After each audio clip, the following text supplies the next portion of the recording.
1 to 10. 1 does not mean good, and 10 does not mean bad. Or the other way around. 10 does not mean good, and 1 doesn't mean bad. It means where you might be relative to others. Yeah?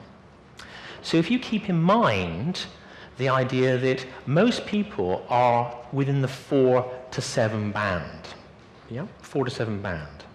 So if you think you are, in the case here with, say, energy, higher in energy than the average, you'd be an 8, 9, 10. If you were lower in energy, then you'd be a... Yeah? Okay. Okay. You'd be a... what is it?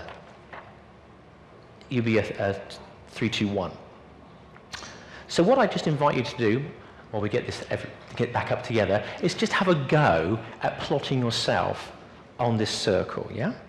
We have for you, a definition of each of the 5 factors. So in this grey sheet here, yeah, we have a definition on each of the 5 factors. So we have will, energy, affection over the page. We have control and emotionality. So what I'd like to do, just in say if less than 5 minutes, see if you can have a look at where you are, look at these particular dimensions, and guess where you might be. So just as a practice on the first one, if you look at the strengths of will, for high will, that's an 8, 9, 10. You'd be determined, driving, and purposeful. But you could also be seen to be domineering, stubborn, and opinionated. So there's a good and a bad side to high will. On the low side, a 3, 2, 1, you'd be flexible, adaptable, and willing. But the flip side would be that you'd be submissive, dependent, and irresolute, wavering. So with that in mind, you'd say, am I in the average, a 4 to 7? If I'm the higher end, 8, 9, 10, or the lower end, 3, 2, 1. Has everybody got that? Everybody clear? Yeah? Have a go at doing that yourselves, just the next few minutes, yeah? So have a go at will, energy, affection, control, and emotionality. And do a plot for me, if you would, on this sheet. And I'll show you when we get back to the slides that it should join the shape up together. Okay? Can you do that for me now? Yeah? Good.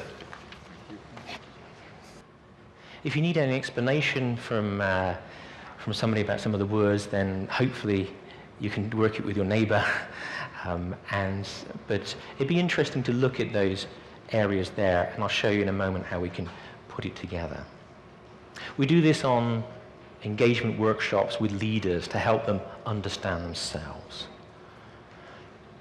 So before doing an actual questionnaire, we get them to rate themselves as a self-perception, first of all.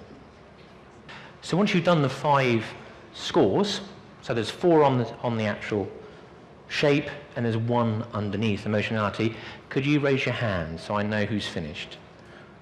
Yeah? So has everybody done the 4 scores, and then just raise your hand quickly, and then we can see if somebody's finished.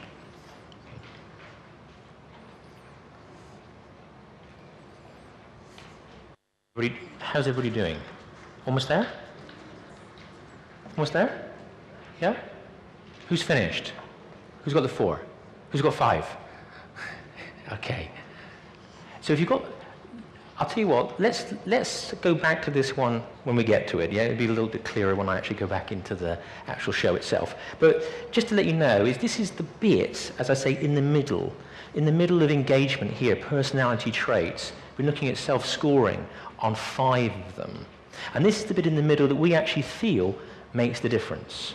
You can do surveys, you can do 360, but the bit in the middle of personality profiling is sometimes the missing gap of information that's required. So, where were we? Yeah, engagement of employees. So, if we just look at the key findings of some of the studies, and that study in particular, is that globally we have stabilization, but there is a shift across regions. Engagement levels were at 58% 2001, up from 2 points, 56. But it is falling short. What the amazing clarity here is that 4 out of 10 people are not engaged worldwide. So if you look at going to any business in any part of the world, the suggestion is that 4 out of those 10 people that you see will not be engaged in that business.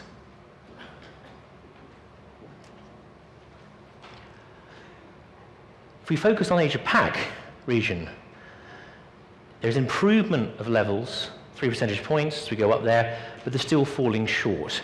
Only Europe is behind Asia in engagement. If you looked at what we had with Latin America, for example, there's a long way to go. So, some key questions that come out of this. The first one is, what are the engagement drivers? If we know what the drivers are of engagement, then we can do something about it. Yeah, we can be focused. What are the roadblocks to engagement? That is to say, knowing the drivers is one thing, but do they give us any indication of how we do this?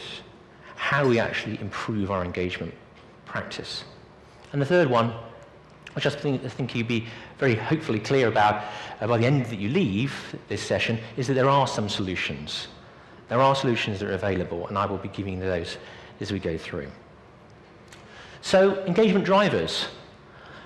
If you look at this study was done by A.N. Hewitt this year, Trends in Global Employee Engagement. What you see there is the fact that there are a number of different drivers down this side here. So these are the sort of key clusters of things that people want and need to be engaged. And then you see here some of the ordering of those particular engagement drivers. And what I've highlighted for you is 2011, because that's obviously the data they had at this time, globally, and compare and contrasted that with Asia Pacific. So some of the things are very similar. Career opportunities and recognition are coming up quite top there. Pay is also an issue, but interestingly, for a lot of organizations, it is not the top issue, it's not the top driver. So just simply paying people more money will not make them necessarily engaged. It'll go some way to help, but really there are a lot more things that businesses could do. So if we look at what those drivers were, and I've given you the top 5 drivers here. And the top 5 drivers globally are these ones here: career opportunities, recognition, organizational reputation, communication, managing performance. How do we thread all these together? We thread all these together through leadership. That is the only way that this will work. If your if your leaders in the organization are not actively involved in these drivers, you will not get a fully engaged workforce. It is no good just saying we get a load of consultants in to help us with communication. It is not a good thing just to say, HR will deal with all the career opportunities. We know from the research that employees look to the closest person to them, which is their boss. If the boss is not demonstrating these behaviors and actually involved, as I say, threading this together, then you can fall short.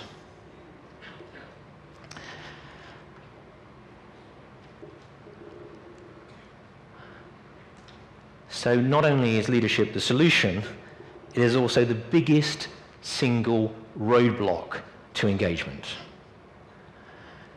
It is the most important contributor for people feeling engaged, empowered, and satisfied.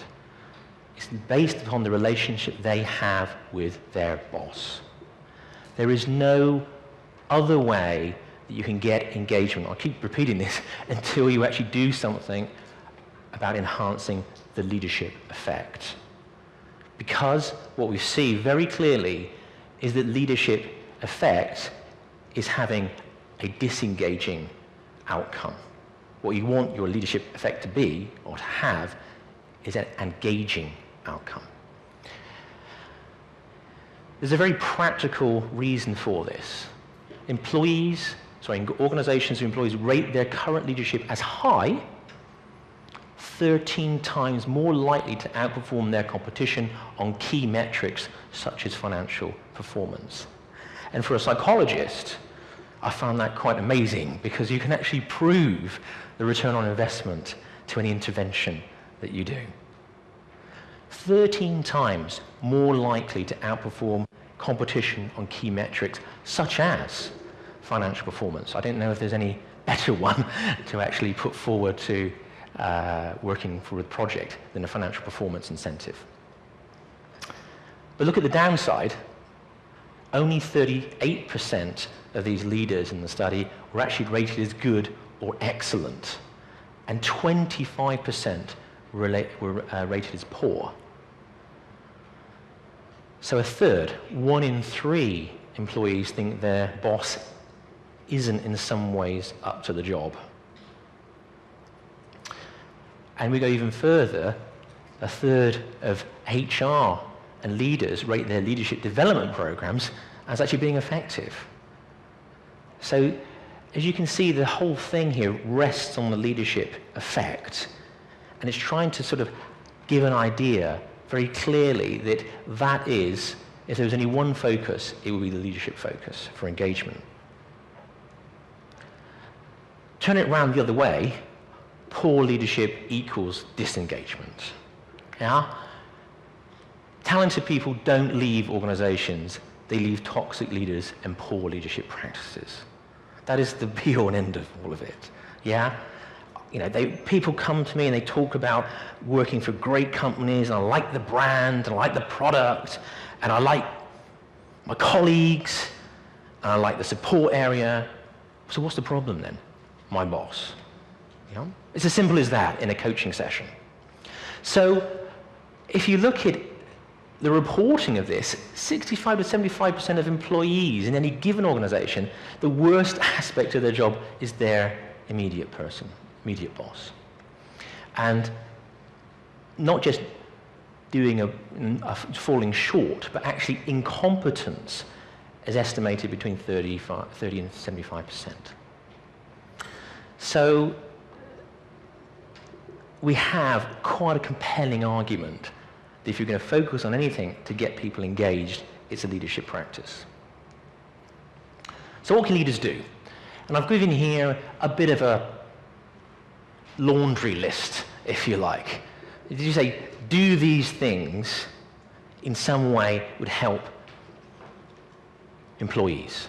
So if you're a leader yourself, one could go down these particular areas and say, am I doing these things? Am I doing these things effectively? I might get a little help by doing these things. I might even be assessed in doing these things. Because if I don't know what I'm doing already, how can I improve? And I will be honest with you that these things here, they are pretty difficult. They're difficult to do, difficult to combine, difficult to hold together as a leader, because many bosses, look at leadership as sort of like, is it something I need to do as well as my day job, or is it my day job? And clearly the research and all what we know from the past 20, 30 years of HR, human and corporate development suggests that, well, leaders need to be doing these things in some way, shape or form, or have them done as part of the process, as part of a strategy, as part of a clear, intangible requirement for their job. So as consulting tools, we don't actually do the consultancy around these areas here. But what we do is give partners, such as Orchard Slingshot, the chance to look at particularly cutting-edge tools to get into these areas here, to really focus on the areas that are necessary for leadership development. And leadership development and engagement, I would suggest, are two sides of the same coin. We work with a number of different organizations throughout the world. So very similar to Orchard Slingshot's group of companies. There's a few you might recognize there.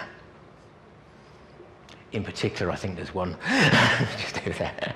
Yeah. So in that sense, the leadership tools, the engagement tools that we provide actually can go straight to corporate consulting practices such as Aon, Ernst & Young, KPMG, or they can go through our partners to the direct clients, as we say.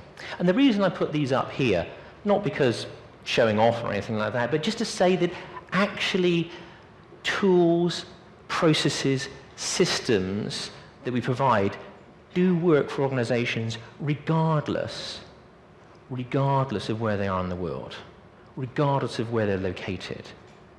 They're not just in Asia, they're not just in the UK, and they're not just in Europe, they're not just in America, they are global. They are not just in manufacturing or just in banking or in any other particular organization. They're not just in sort of well-known entertainments or entertainment's here or entertainment's here. So the tools and processes that we've helped our partners use for their consulting, their training and their coaching for leadership and engagement are equally as effective, even if the same style of company. So the BBC, for example, in London, could be using the same tools and processes as, say, Disney in mainland China. Yeah. What we try and do, if you like, is to make sure that these tools do cover the ground, not just research-wise, but practically wise. So practically, can somebody pick this up in another language? Can we change the language? Can we change the structure and what have you? And we found that actually people, believe it or not, are actually relatively similar for the world. They have similar structures to them. So when I invited you to do the facet 5, the 5 factors are 5 factors, whether they be here in Thailand or in the west coast of America. They're the same 5 factors there. So building upon the work with companies such as these, I'll give you some focused, detailed research and some focused, detailed findings with some solutions that we've given for our customers.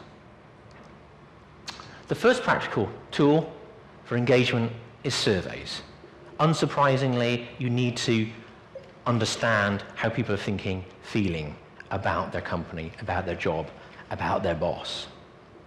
And what we tend to find here is that you can survey a lot of different questions, but actually sometimes less is more.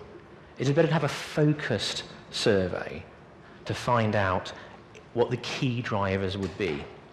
And look at the key drivers. We have what's called an 2080 effect.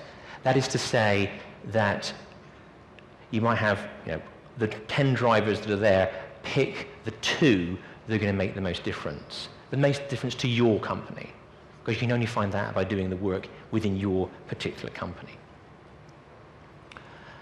There's an opportunity for improvement, and there's a likelihood to succeed, because far too often, once people find what's, quote, wrong in their engagement practices or leadership practices, they try and do everything at once.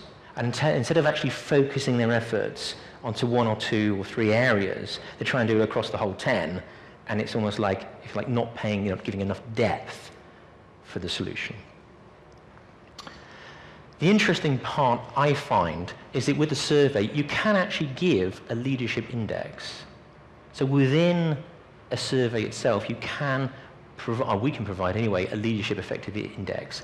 That is to say, on very, very clear metrics, on just a few questions, how people are similar or different in terms of what they expect from their leaders. And it gives you then a performance insight.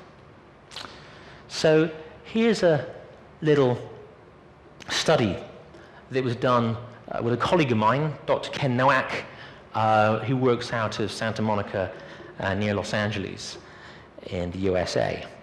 And he looked at 153 companies where he actually had specific leadership index information. In that sense is to say, well, and you could classify people into high and low in terms of the leaders in the company. And through other particular metrics within the survey, he looked at job stress, retention, and satisfaction. Because what we wanted to do was not just take other people's word for it. So although we have some very good people that we work with, such as Aon Hewitt, KPMG, Ernst & Young, we actually would like to do some research ourselves, just to test this model and to test whether the tools would actually pick up the same type of cause and effect relationship.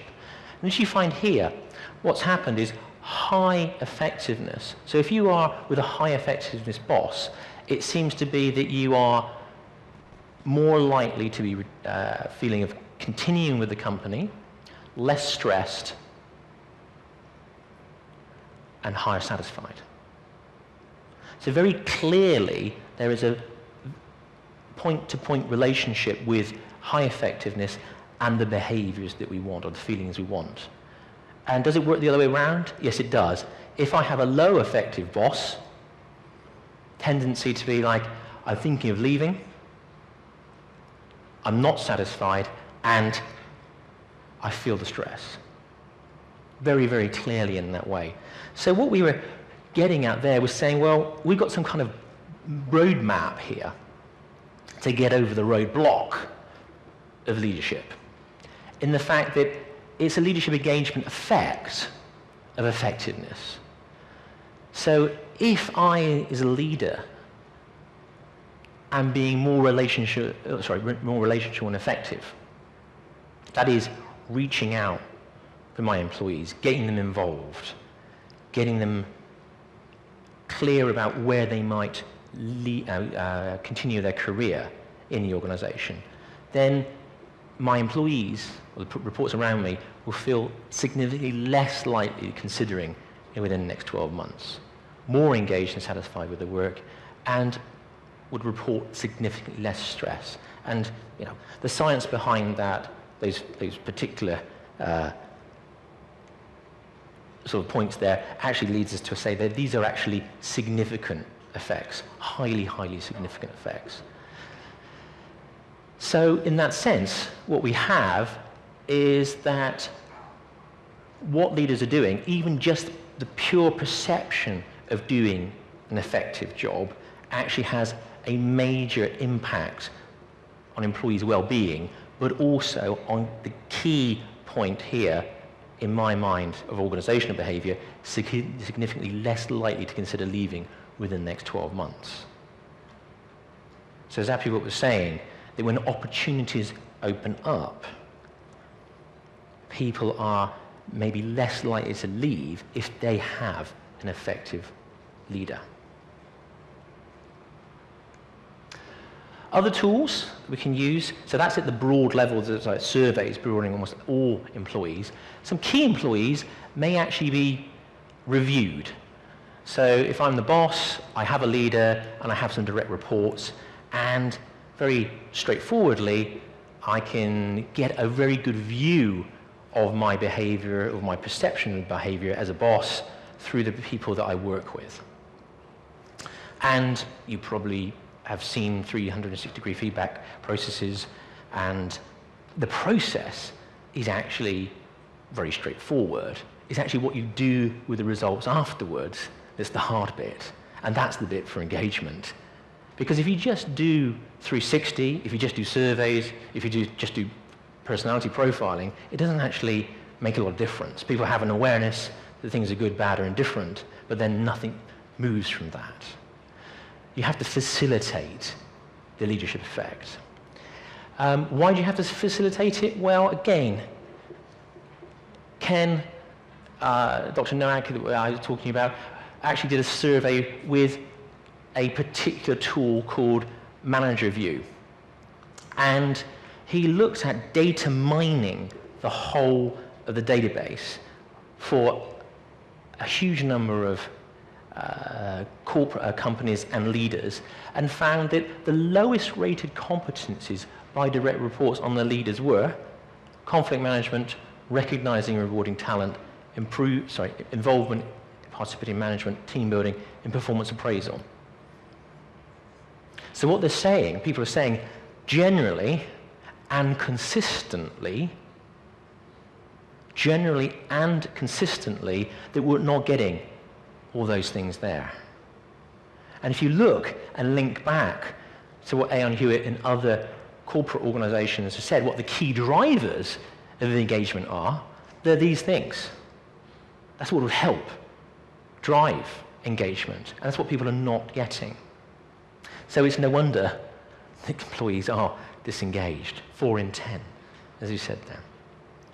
Interestingly, to just take a point here, this performance appraisal, which is by far one of the biggest and most critical jobs that any boss or leader has to do, every so often appraise people on how they're doing, and maybe at an end of a quarter or the end of a year actually link some of that perceptions to a bonus, to a promotion, or to a pay rise, is the single lowest rated competency, not just for employees, but for the leaders themselves and their bosses' bosses.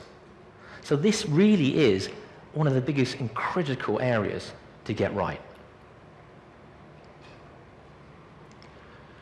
Practical tools. Aha, we come back to the circle that we have in front of us there. And I invited you to have a look at this particular profile here.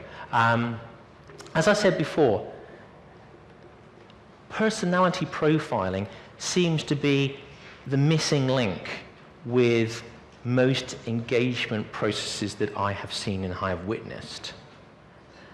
And what we wanted to do is just to have a little bit of experience of the first sort of stage of it, is actually getting people to perceive where they might be on those 5 factors. These 5 factors are critical, and they are seen in all cultures, in all organizations. It's not specific to one particular area. It's not US-centric. It's not European-centric. It is totally global as a phenomenon that you have these 5 major factors. In the research literature for the past 60 years, have been coming to a sort of head, if you like, of saying that this is the global standard of having 5 factors in a particular profiling tool. Now, it's not just profiling, but it's also getting something like this, where you actually might have a shape in front of you. Did everybody get to a shape? Did everybody get to a shape?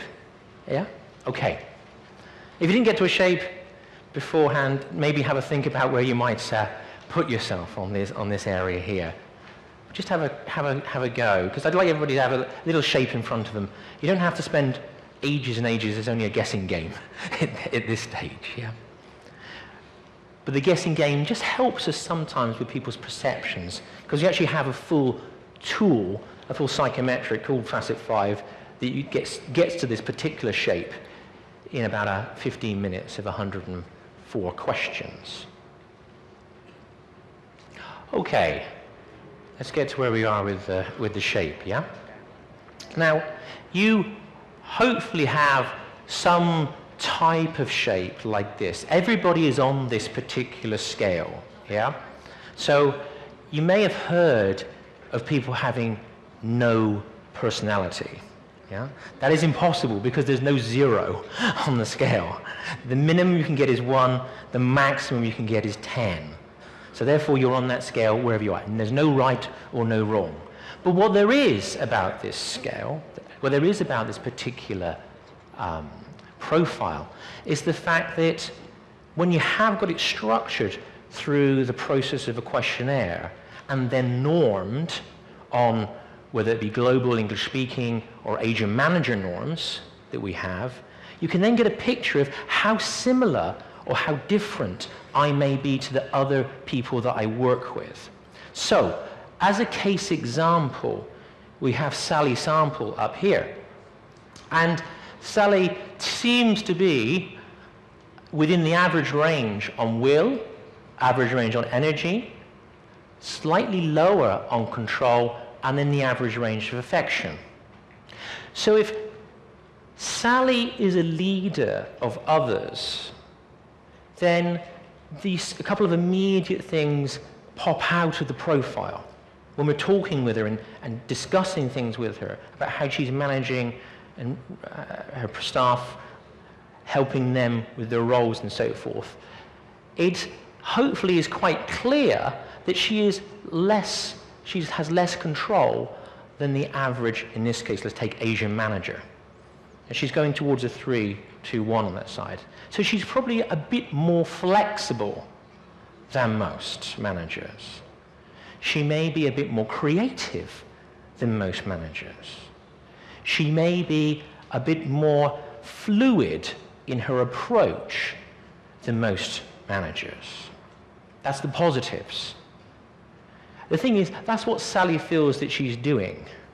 But to her reports, to her team, they may see this lower control, as not being clear enough, not giving us enough detail to do our job well, being a little bit too hands-off when we want guidance.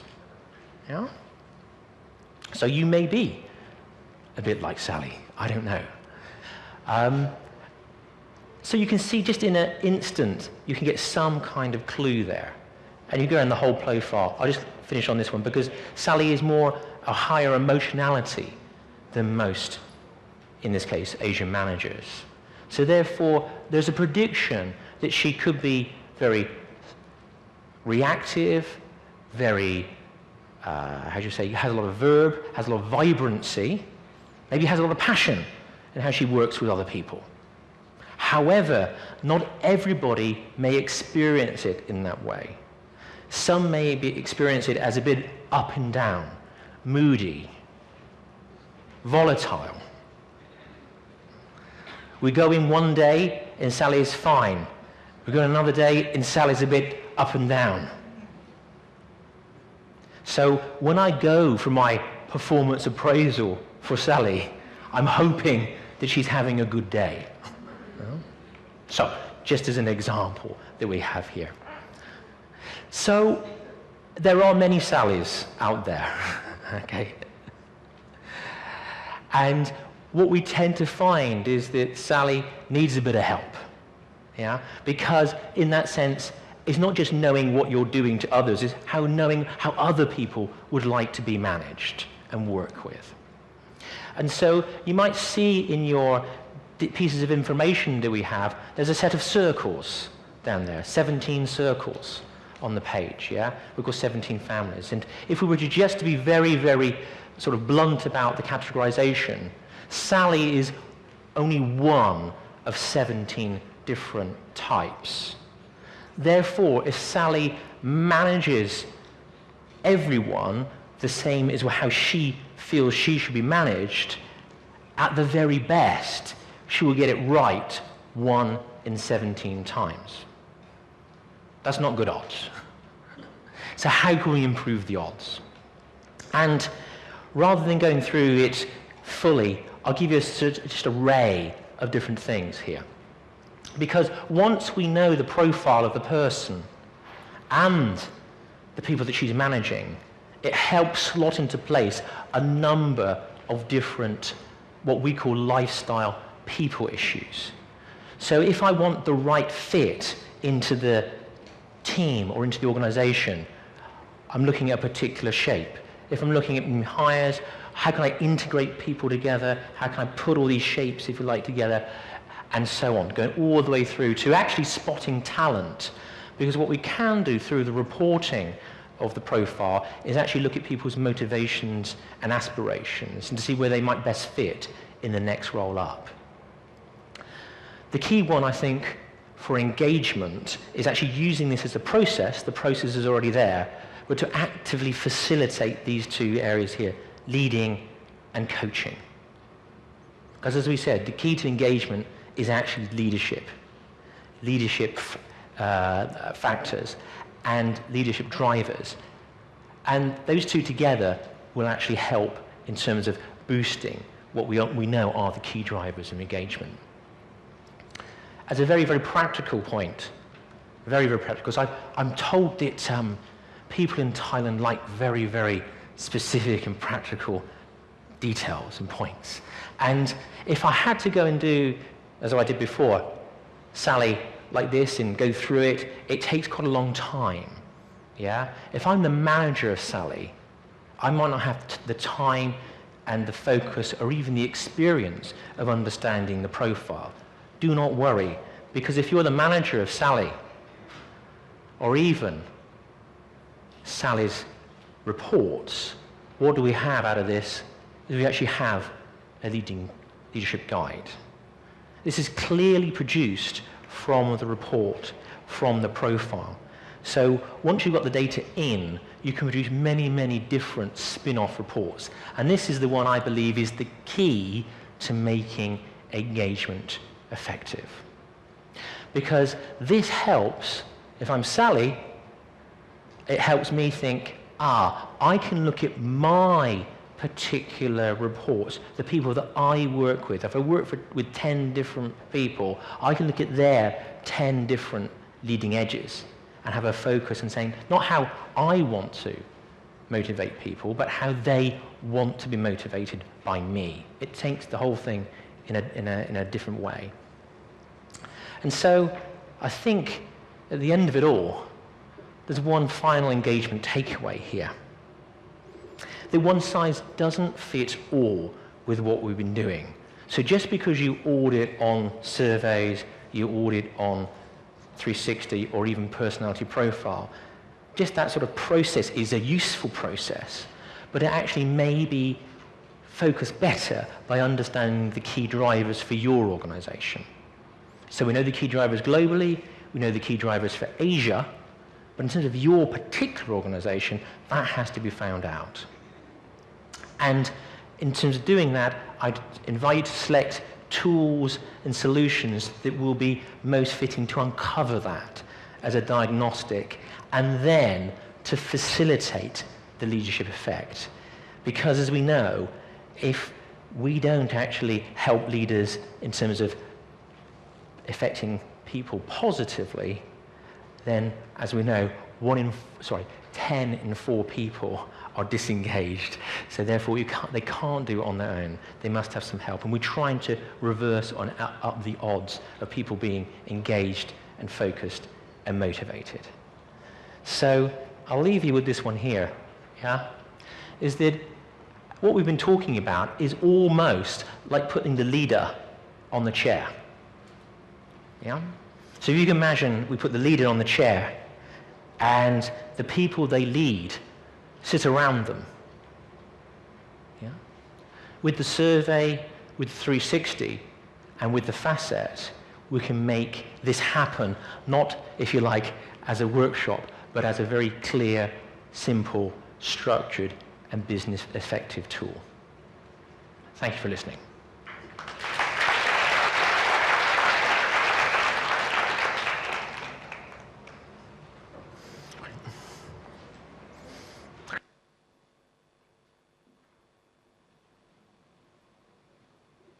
Please, ladies and gentlemen, please give a big and a loud applause to Mr. Nigel Sivanagans. Thank you very much, Mr. Nigel, for these great sessions and learning opportunities about the Facet 5 and engagement. Regarding the presentation that you just saw, you can find and download it from our website, the orchidslingshot.com.